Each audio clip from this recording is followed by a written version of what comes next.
أعوذ بالله من الشيطان الرجيم. بسم الله الرحمن الرحيم.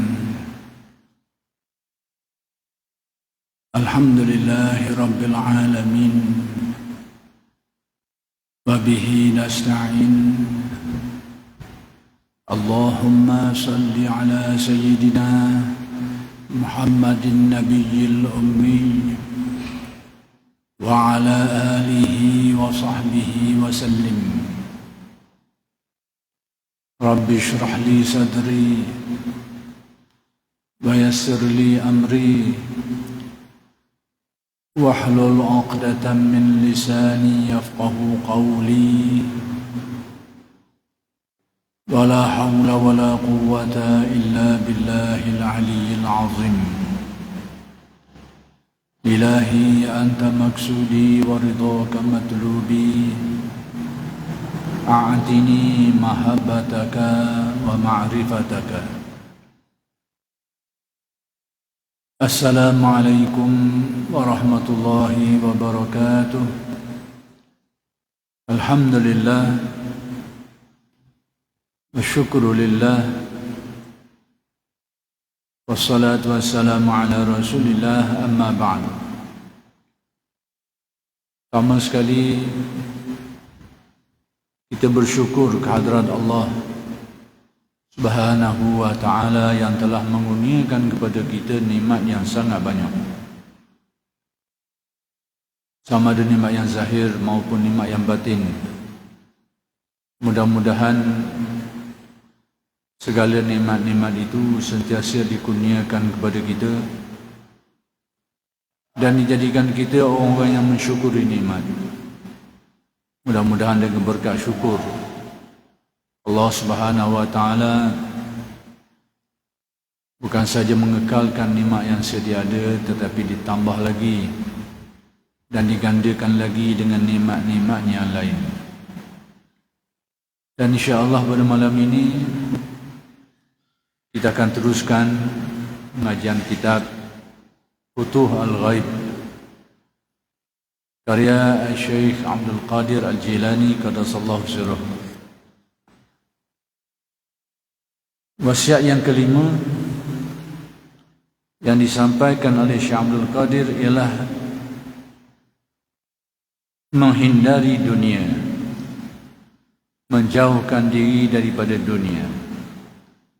Apa erti semua ini? Baik, pertama sekali kita kena lihat dulu apa yang dimaksudkan dengan dunia. Ada di kalangan kita ini yang memandang dunia itu adalah nikmat-nikmat yang ada, harta kekayaan, pemilikan-pemilikan dan sebagainya. Itulah dunia.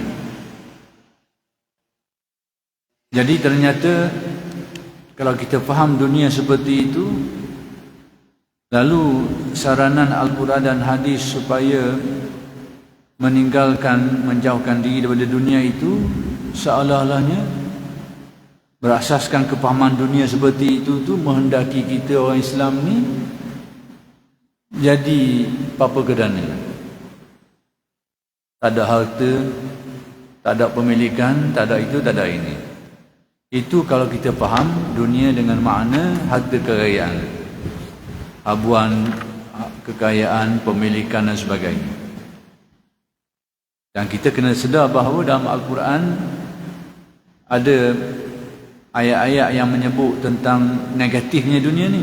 Demikian juga dalam hadis menyuruh kita supaya mensifatkan dunia dengan sifat yang negatif dan menyuruh kita supaya menjauhkan diri daripadanya.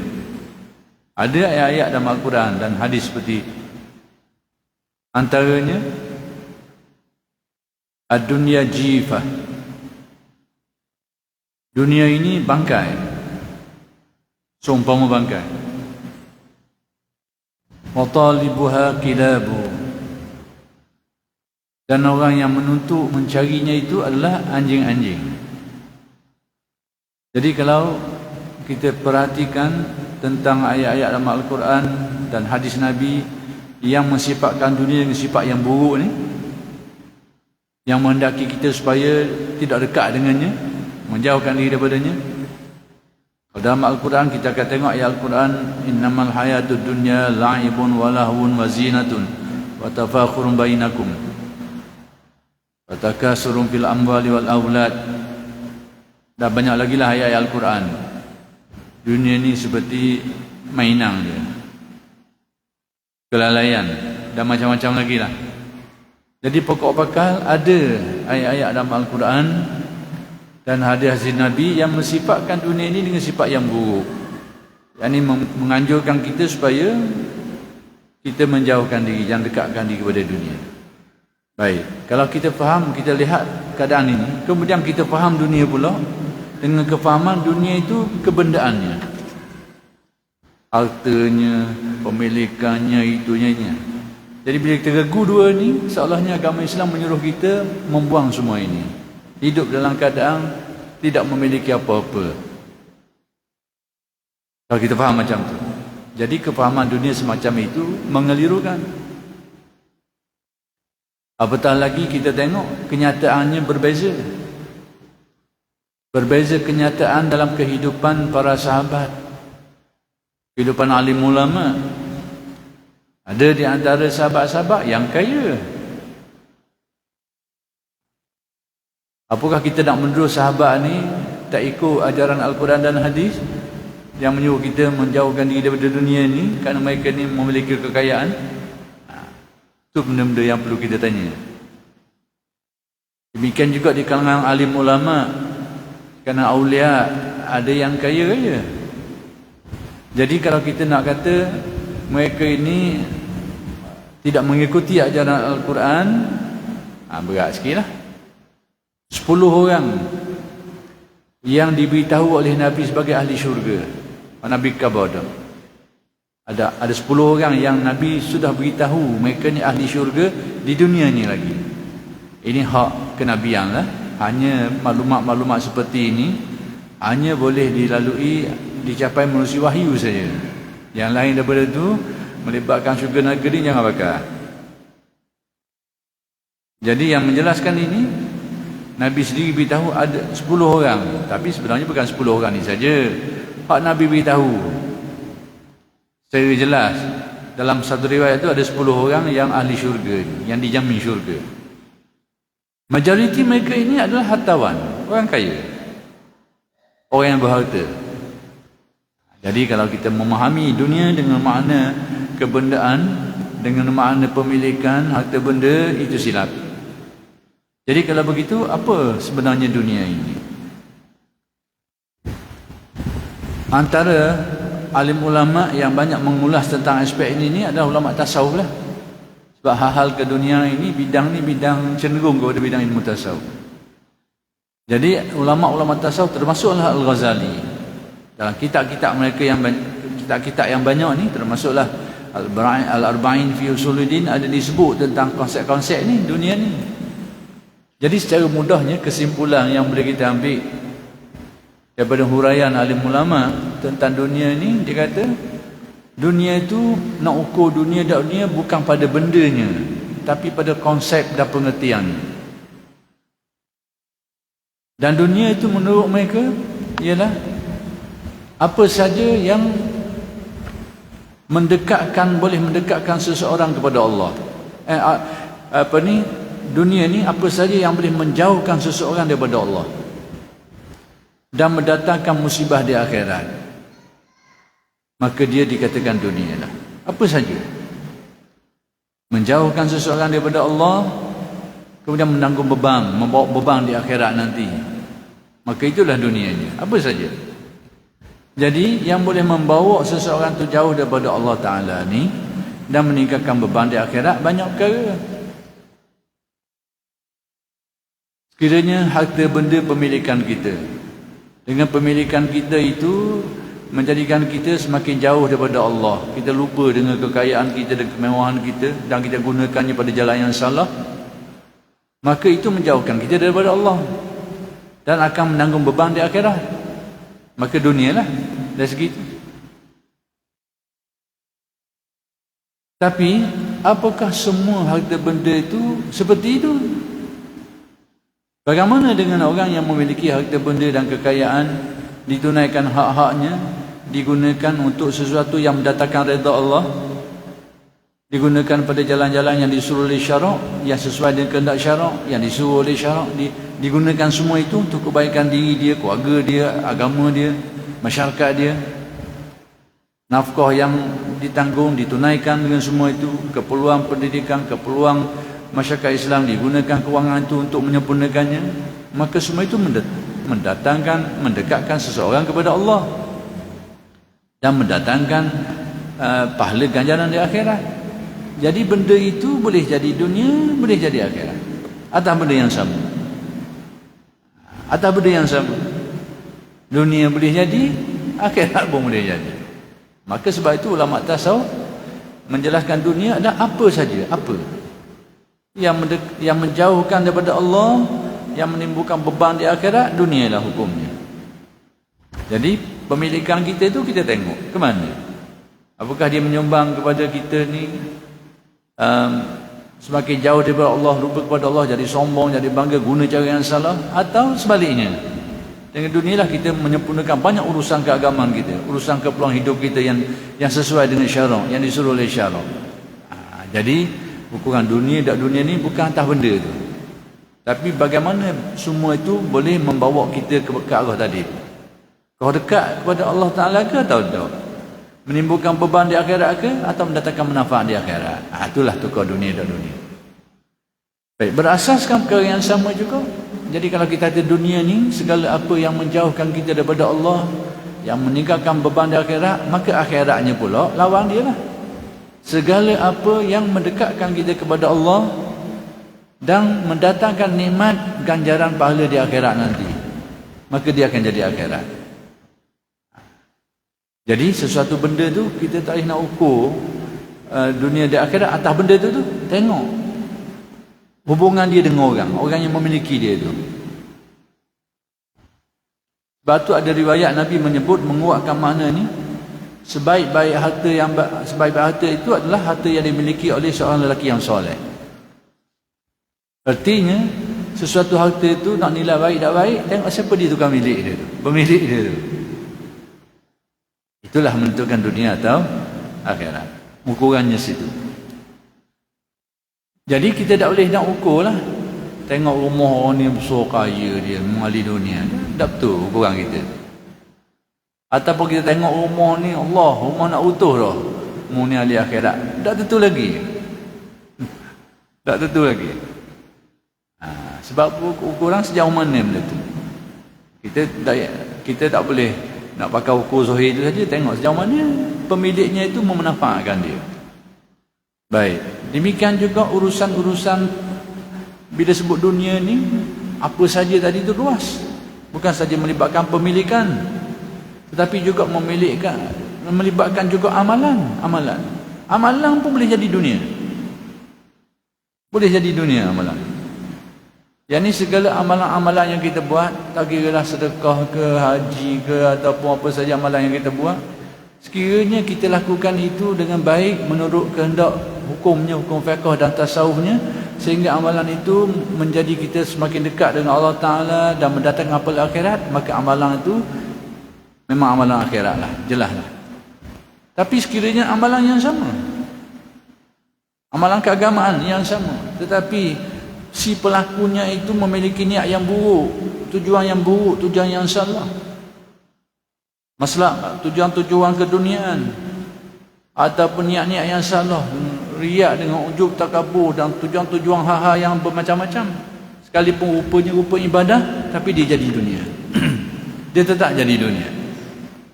Itu ukuran dia. Itulah ukuran mudah, ukuran yang jelas, dan memang kita tengok senang pada kita pun mudah nak faham, dan ukuran yang kita boleh guna dengan baik untuk mengukur sesuatu. Dan ini telah dikemukakan oleh Al-Ghazali antaranya, dan ramai lagi lah tokoh-tokoh lain dalam menyebut apa itu dunia. Jadi kesimpulan mudahnya, sesuatu perkara itu tak kira sama ada kebendaan ke ataupun amalan ke, Nak jadi dunia tak dunia, tengok bagaimana pemilik dia tahu pelaku dia tu. Boleh jadi dunia, boleh jadi akhirat. Jadi sekarang bila kita baca kitab-kitab tasawuf, apabila kita tengok kalam-kalam mereka ni, kata-kata mereka ini yang menganjurkan kita menjauhkan diri daripada dunia, kita fahamlah dunia macam mana. Bukan berarti tinggallah dunia, berarti buang habis barang-barang ada, jual per habis, sedekah per habis, tinggal apa-apa ke dana, sekadar nak makan saja. Jangan faham macam tu. Jadi kita kena faham baik-baik apa yang disebut di sini. Jadi kalau kita tak faham konsep dunia itu, kita akan faham kat arah tu lah. Dan ramai kita tengok orang berpahaman seperti itu. Banyak kekeliruan seperti ini sehingga mereka faham di dunia ni mereka buang ataupun mereka beri, tak apalah. Nak beri, nak sedekah tak ada masalah, nak beri ke orang tak ada masalah. Tapi masalahnya bila tak ada memiliki apa-apa, kadang-kadang dia pula menjadi beban kepada orang lain. Menyusahkan, meninggalkan zuriat keturunan yang apa-apa kedana, yang akan jadi beban kepada orang lain pula. Ini benda yang tidak disuruh oleh syarak. Bercanggah dengan pedoman-pedoman syarak. Ada di antara sahabat Nabi itu, dia ada anak puang je. Dia kata banyak. Ditanya Nabi, boleh tak? Oleh kerana anak puang dia ni, dia kata keperluan untuk anak dia ni cukup dah. Baki dia tu habis nak sedekah belaka, nak beri belaka. Nabi kata banyak. Banyak Nabi kata. Lepas tu dia kata alternatif bila Nabi kata banyak, nak beri separuh lah. Nak beri separuh, nak tinggalkan anak separuh. Nabi kata banyak. Banyak sangat tu. Kemudian dia kata nak beri 1/3 lah. 1/3 yang baki tu nak tinggal kepada zuriat keturunan dia. Boleh, tapi itu pun banyak lagi kata Nabi. Lalu Nabi menjelaskan bahawa seseorang tu bila tinggal zuriat keturunan dan apa-apa kedana, itu perkara yang buruk. Perkara yang tak molek, perkara yang bukan disuruh di agama seperti ini. Supaya kita faham percaturan. Jadi benda-benda macam ni kita tengok dalam bentuk yang luas lah. Sekalipun kita dengar Sayyidina Abu Bakar membelanjakan habis harta dia, kita kena faham kedudukan masa tu dan keadaan dia macam mana. Jadi perkara macam ni kita jangan ambil satu arah sajalah, kena tengok banyak. Jadi kalau orang ambil, kalau kita bila kita nak suruh orang menyumbang, kadang-kadang kita pakai buah Sayyidina Abu Bakar ni. Sayyidina Abu Bakar ni habis harta. Tanya kita nak suruh orang sumbang kita. Kita pakai buah Sayyidina Abu Bakar ni. Tengok keadaan Sayyidina Abu Bakar tu macam mana, taraf dia, kedudukan dia bagaimana. Itu hal-hal yang perlu kita tengok balik.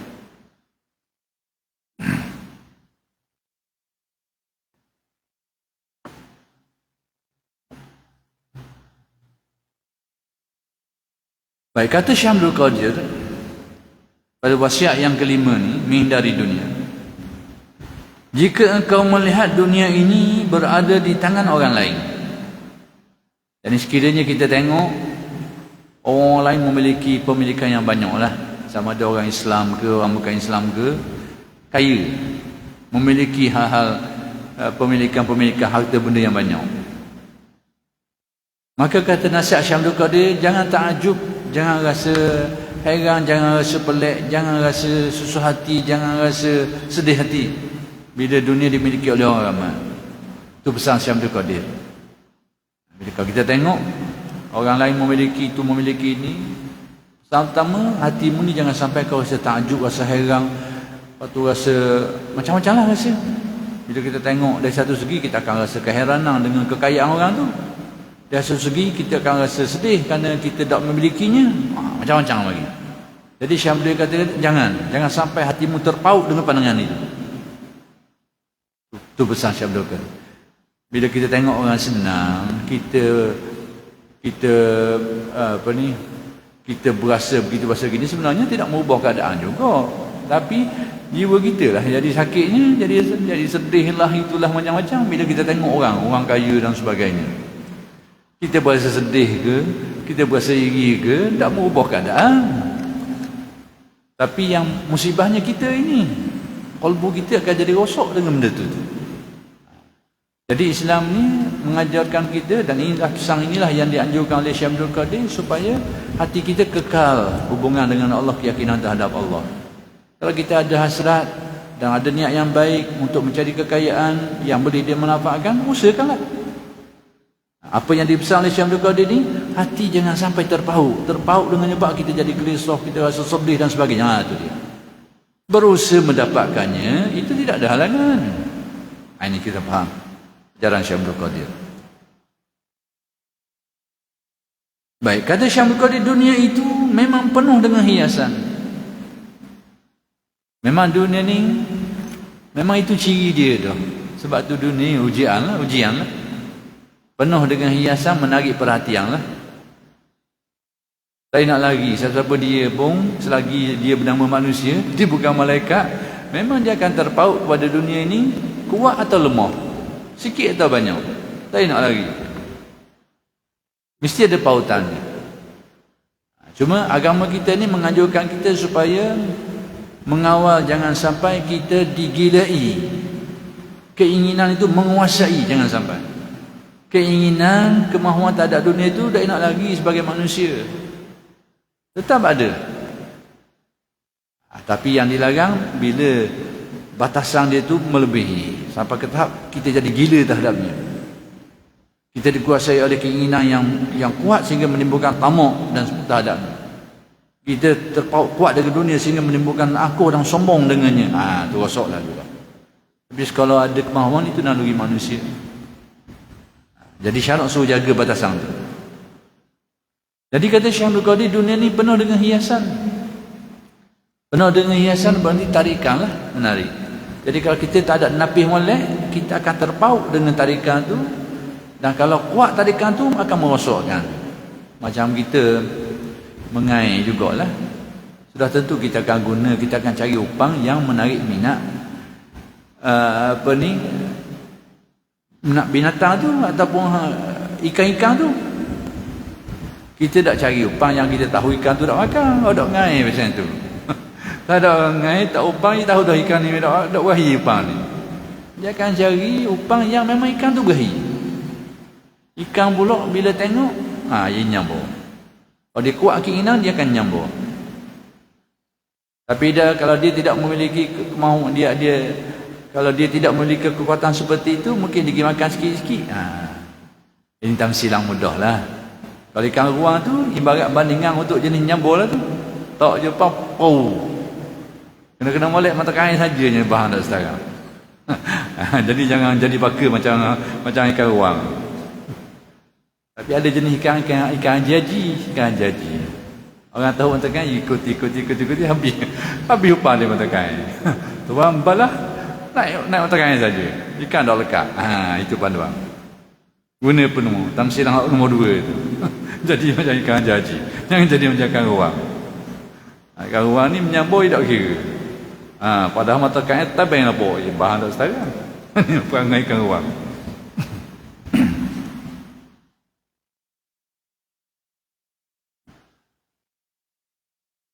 Jadi kita Syekh Abdul penuh dengan hiasan. Dan ini sesuai dengan apa yang disebut dalam hadis. Nabi kata, ad-dunya hulwatun khadirah. Ini pesan Nabi kepada para sahabat. Hakim Ibn Hizam. Nabi kata, ad-dunya hulwatun khadirah. Dunia ni, hulwah ni, kalau kita tak sedar, manis. Yang ni penuh kenikmatan. Bila sebut penuh kenikmatan ni, menarik minat kita, menarik kemahuan kita, kerana dia penuh kesukaan. Bila sebut kesukaan ni, nafsu sesuai dengan keinginan manusia lah. Yang dinamakan nafsu, keinginan, kemahuan tadi tu. Bila dunia ada benda tu, dia satu lah. Manusia ada keinginan untuk mencapai kelazatan, kesedapan, dan dunia itu ada ciri-ciri itu tu. Memang dia sakut lalu, nyakut. Khadirah. Khadirah ni dari segi pandangan. Tadi dari segi kenikmatan, dari segi pandangan, menarik minat, lawa, comel. Tak kira lah macam-macam. Rumah comel, kereta comel, orang comel, pandangan comel, macam-macam. Jenis menarik minat. Pandangan manusia ni, khadirah ni, menghijau ni menarik. Menarik perhatian kita. Jadi dunia ada ciri tu. Ciri nikmat yang menarik perhatian manusia, dan pandangan yang baik yang menarik perhatian manusia juga. Nabi beritahu memang itu ciri dia. Tapi Nabi tak larang kita ambil. Nabi tak larang sahabat ni ambil, tapi Nabi ajar cara bagaimana nak berinteraksi, bagaimana nak berurusan dengan dunia yang ada ciri-ciri ni. Lalu Nabi beri pedoman. Apa pedoman Nabi? Faman akhazahu bi ishrafi nafsin lam yubarak lahu fi, kata Nabi. Siapa yang mengambil dunia ini dalam keadaan dia dikuasai oleh nafsu dia, ishrafi nafsin, dia diuruskan oleh nafsunya, dia dikendalikan oleh nafsu buruknya tu. Siapa saja yang ambil dunia ni tapi dia sendiri diisyraf, dikontrol, dikawal, diuruskan oleh nafsu dia sendiri, lam yubarak lahu fi. Apa yang dia ambil, sama ada dia boleh ke tak boleh ke, dia tak akan dapat keberkatan di sebalik apa yang dia dapat. Macam mana arti tidak berkat? Maka Nabi beri satu tamsilan ringkas, tamsilan mudah. Salah satu bentuk ketidakberkatan tu Nabi buat tamsilan juga. Nabi banyak perkara Nabi buat analogi supaya orang sedang takap mudah dan jeliga molek kiasan. Nabi kata fakana kalladhi ya'kulu wa la yashba. Dia adalah seumpama orang yang makan tapi tak kenyang. Orang makan ni banyak tujuan. Asas sekali nak kenyang, lebih daripada tu nak sedap. Nak sedap tu lebih dah kenyang dah. Nak kenyang, nak sedap. Sedap tu tahap-tahap orang makan. Tapi asas sekali nak kenyang. Ni Nabi kata orang yang tak ada berkat ni fakana alladhi ya'kulu wa la yashba. Dia adalah seumpama orang yang makan tapi tak kenyang. Asas sekali daripada tujuan makanan tu tak ada. Apatah lagi nak sedap, nak kenyang pun tak ada. Jadi kalau gitu apa guna dia makan? Maka demikianlah orang yang dapat dunia yang tak ada keberkatan. Pemilikannya tidak memberi manfaat kepada dia. Seumpamalah orang yang makan tapi tak dapat manfaat dia tu. Yang basic sekali kenyang, tak ada bahagian. Itu tamsilan Nabi yang Nabi buat. Kemudian Nabi kata, itu jadi apa maksud faman akhazahu bi ishrafi nafsin?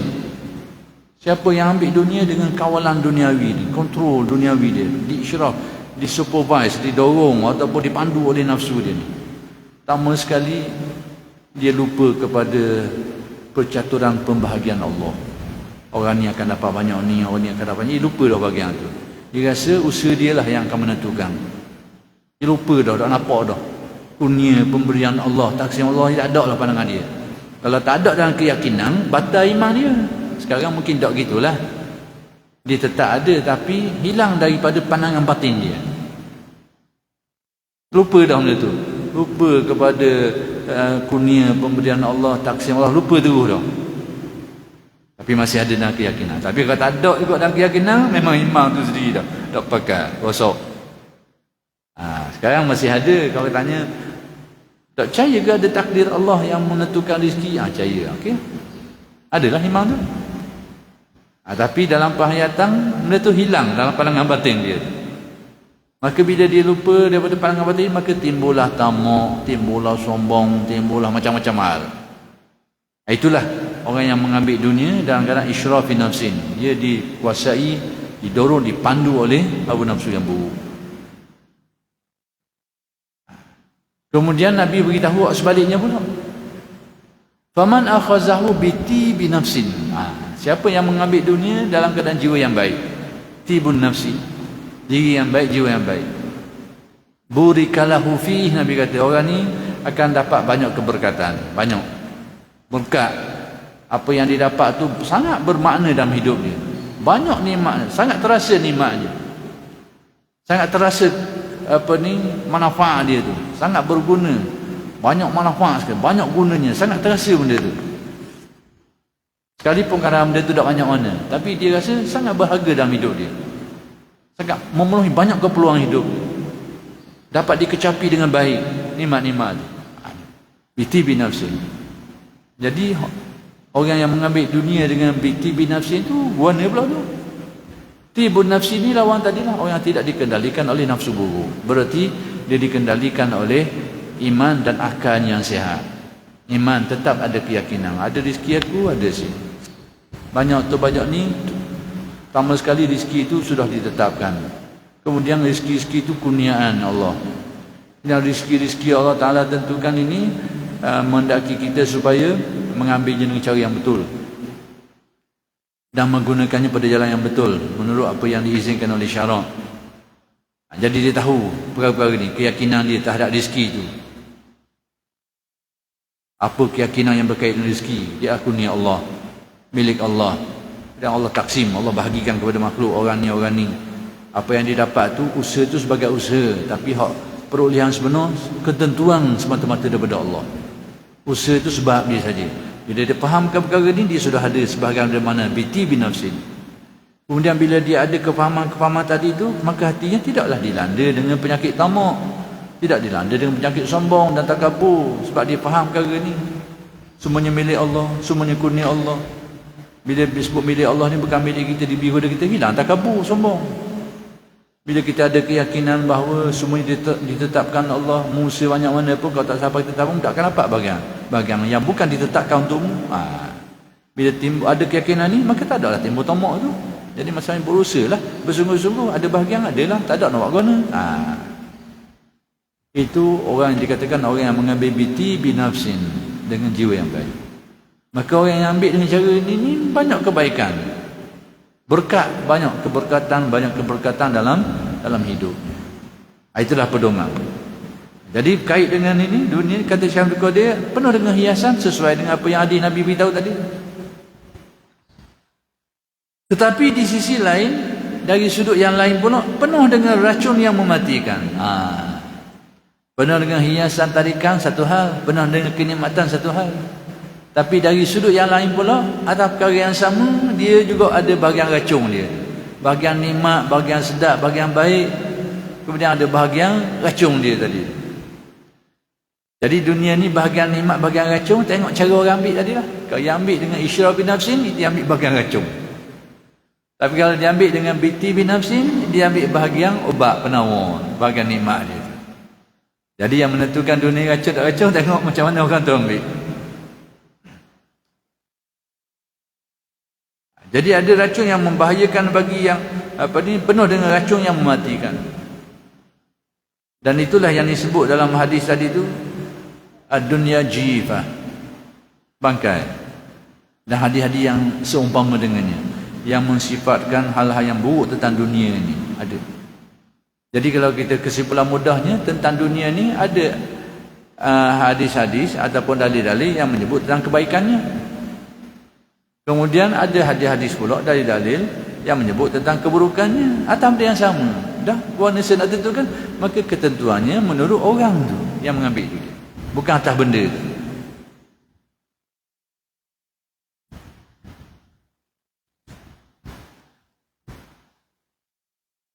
Baik, kata Syekh Abdul Qadir lagi, tampaknya lembut, nampaknya lembut, molek, tetapi membahayakan bagi yang merabanya. Palingan kita kok macam ulat bulu. Nampak molek, bulu molek, warna kelik molek ni, lembut je lah. Seterus sekali baru kena. Itu tamsilan aspek negatif tentang dunia. Nampak comel, warna-warni molek, menarik lah. Pergi kena baru lalu. Ataupun benda-benda lain lah bandingan yang mudah, yang ada unsur-unsur macam ni.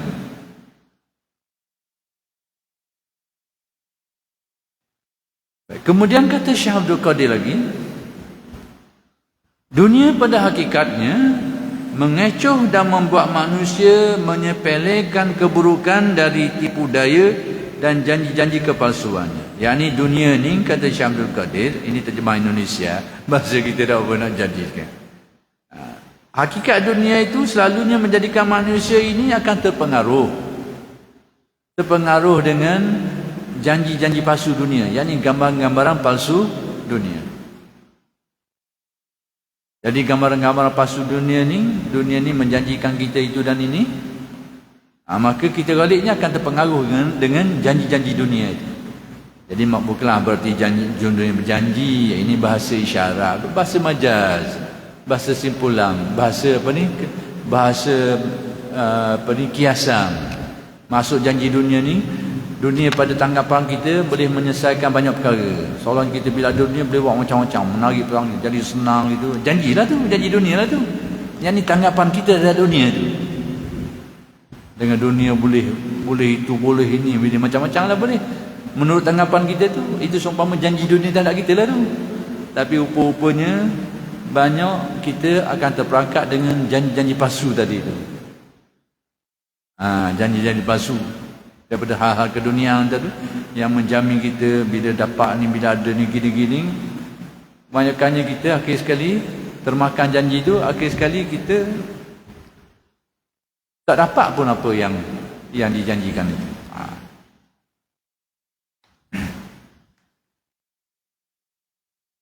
Baik, apabila melihat yang demikian itu, Syekh Abdul Qadir kata, apabila kita faham semua ni, kita nampak semua ni, hendaknya kau berlaku seakan-akan menghadapi orang yang sombong, sewenang-wenang dan berbau busuk.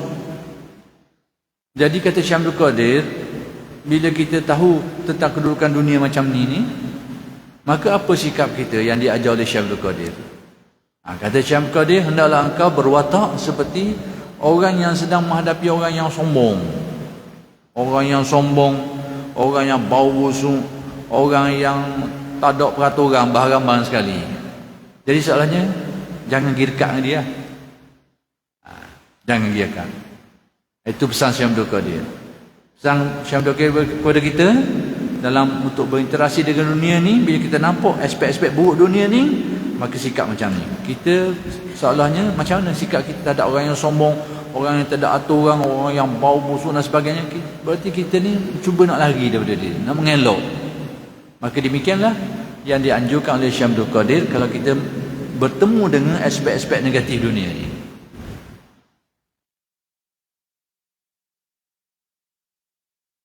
Baik, ibaratkanlah dunia itu seperti demikian, kata Syekh Abdul Qadir. Anggapkan, bayangkan dunia seperti itu.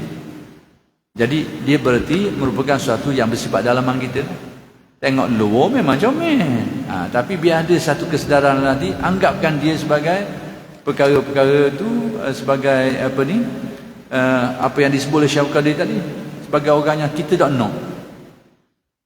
Macam beginilah, bila kita tengok kepada apa saja sesuatu benda yang menarik perhatian. Hari ni orang muda je, tak kira lah rumah ke, kereta ke, barang-barang rumah ke, tak kira lah. Jadi bila kita tengok, zahir memang menarik lah. Janji-janji tadi banyak lah. Oh, mau boleh ni, oh, ramai. Kamu sekali tunjukmu ni banyak fitih lah, ataupun bergaya lah, itulah, menyenangkan lah, banyak apa ni, macam-macam lah janji-janji dia tadi tu. Baik. Jadi Syekh Abdul Qadir kata, bila kita bertemu dengan janji-janji negatif dunia ni, maka sikap kita macam ni. Yang ni bayangkan kita ni sedang menghadapi seorang yang kita tak nak ke dia. Itu dalam bayangan kita. Jadi bayangan kita ni, kita kena ada asas jugalah. Contohnya macam kita tengok satu kereta yang mahal, harga kat sejuta. Jadi menarik perhatian lah. Bagi orang yang tak ada piti, tak menarik lah mungkin pada dia. Berangang pun tak boleh kok. Tapi kalau orang yang ada, mungkin menarik perhatian. Dia ada 20 juta, kata sejuta. Memang dia rasa dalam kemampuan dia. Ni bertemu lah. Tapi kalau memang tak ada skepel, tengok tak ada guna kok.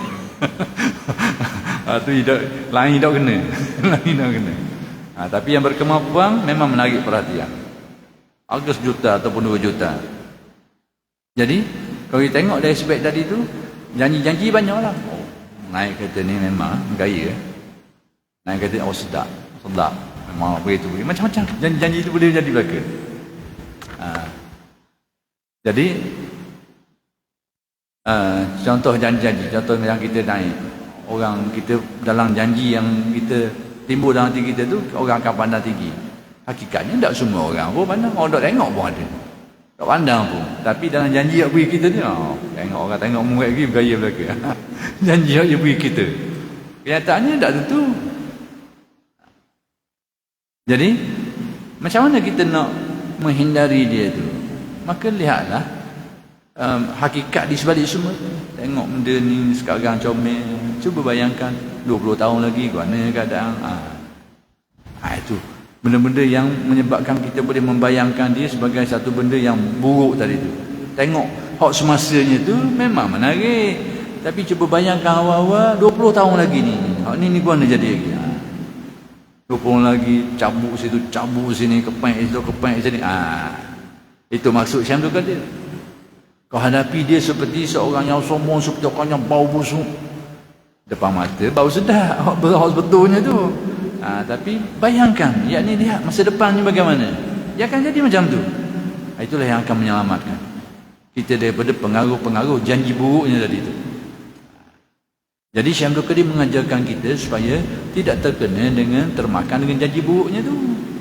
Tapi janganlah kita faham Syamsul Qadir ajar kita ni supaya meninggalkan secara total, secara mutlak tu tidak juga. Sebab kenyataannya Syamsul Qadir sendiri orang yang kaya. Kenyataannya dia sendiri orang yang kaya.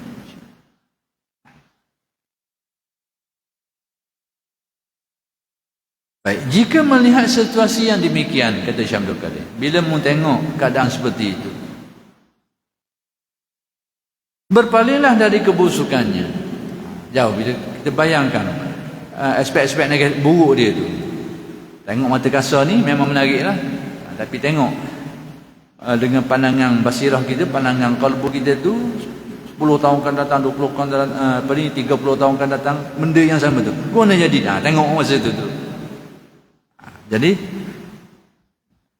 jika melihat situasi yang demikian, berpalinglah dari kebusukannya. Bila kita nampak begini keadaannya, maka jangan, tak payah kita ni, jangan sampai kita ni tergila-gila lah. Sudahnya ginilah benda ni. Berakhir dengan keadaan seperti ini, maka jauhkan diri daripada kebusukan. Jangan sampai kau menjadi tamak untuk mendapatkannya. Jangan sampai engkau menjadi sombong bila mendapatkannya. Itu dia. Tapi kalau kita berjaya mendapatkannya tanpa ada aspek negatif tadi tu, tanpa dikuasai oleh pengaruh sifat sombong dan tamaknya itu tidak menjadi masalah lah. Sebab dunia ni pada konsepnya, bukan pada benda ni. Jadi Syamsul Qadir nak memberi pedoman kepada kita, jangan kita mengambil dunia sebagai dunianya.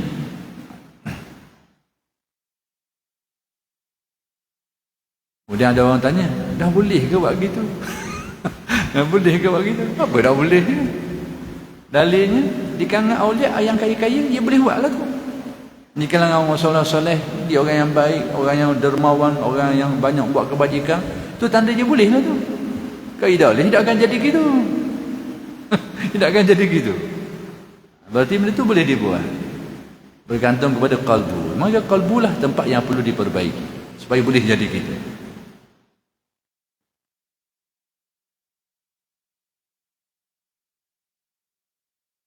Tutuplah hidungmu. Ini tamsil lah. Tutuplah hidungmu maksudnya jauhkan diri daripada sesuatu yang buruk tadi tu. Pada pandangan basirah, pandangan qalbu itu. Tutuplah hidungmu agar tak menghirup bau amisnya, bau busuk dia tu. Tutup hidung maksudnya jangan berperhati ke dia, jangan berikan perhatian ke dia. Panca inderamu jangan tupu ke dia. Kalau hidung kau, tutup hidung tu, jangan bau. Dengan arti perhatian kita tu jangan tupu situ, jangan tengok situ, ingat situ, duk mikir situ. Itu maksud dia. Tutuplah hidung dan telingamu dari bau dan suara hawa nafsu, walaupun segala kenikmatan yang tersimpan di dalamnya menghampirimu. Jadi tutup hidung kita daripada bau, telinga daripada dengar. Dengan arti ini bahasa ibarat bahasa kiasan lah. Yang ni tutup, alihkan pandangan batinmu daripada duduk tengok teliti ke benda tu dengan penuh keinginan, keinginan. Jangan, tutup.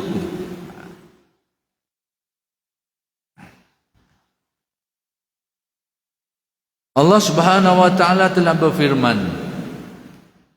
kepada nabi pilihannya Muhammad sallallahu alaihi wasallam. Inilah yang pesanan nabi kepada pesanan Allah taala kepada Nabi Muhammad sallallahu alaihi wasallam. Wala tamuddanna aynaika ila ma matta'na bihi azwajan minhum zahratal hayatid dunya linaftinahum fi. wa rizqu rabbika khairum wa abqa. Arti ayat ni, janganlah engkau tujukan kedua matamu kepada perhiasan yang kami berikan kepada bermacam-macam orang di antara mereka. Jadi jangan kamu tilik, perhati, duk tengok kenikmatan-kenikmatan yang Allah Ta'ala kurnia kepada mereka tu. Jangan tengok dengan hati pandangan yang ada sertanya kemahuan, keinginan. Jangan aku pandang. Bukan berarti jangan tengok pejam mata rapat tu. Tengok benda macam ni pejam mata rapat. Salah faham. Jangan tengok berarti jangan kau pandang dengan penuh keinginan. Jangan pandang dengan penuh keinginan. Sebagai bunga kehidupan di dunia, sebagai sesuatu perhiasan yang menarik perhatian, supaya mereka kami cobai dengannya. Sebenarnya Allah Ta'ala kurniakan itu dugaan untuk mereka juga.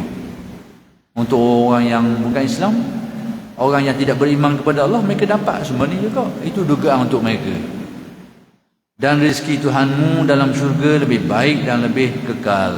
Jadi diperingatkan, Allah Ta'ala peringatkan yang lebih baik adalah habuan duniawi. Maksudnya bila tengok orang tidak beriman dapat kesenangan, dapat nikmat, jangan membiasa hati, jangan pandang dengan pandangan warna yang boleh senang pada ada beriman pun. Itu tanda kita duk tengok tu, duk tengok berarti tu, tengok. Kerana itu adalah dugaan Allah untuk mereka ini. Jadi oleh kerana sudah masuknya waktu insya, kita berhenti setakat ini dulu dan insya-Allah akan bersambung pada kali-kali yang akan datang. Aqulu qawli hadza wa astaghfirullahal azim li wa lakum. Assalamualaikum warahmatullahi wabarakatuh.